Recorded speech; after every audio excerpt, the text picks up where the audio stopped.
और अब ये जानिए, FC बलूचिस्तान की जानिब से माशकिल में जदीद लाइब्रेरी और फुटबॉल ग्राउंड का क़याम। इफ्तिताही तकरीब में मुकामी अमायदीन, नौजवान और दीगर शोबों से ताल्लुक़ रखने वाले अफराद ने बड़ी तादाद में शिरकत की। FC की जानिब से इलाके की 12 टीमों को किट्स भी फराहम की गई।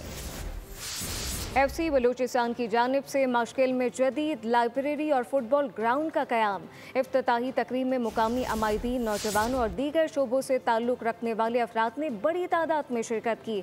FC की जानिब से इलाके की 12 टीमों को किट्स फराहम की गई हैं।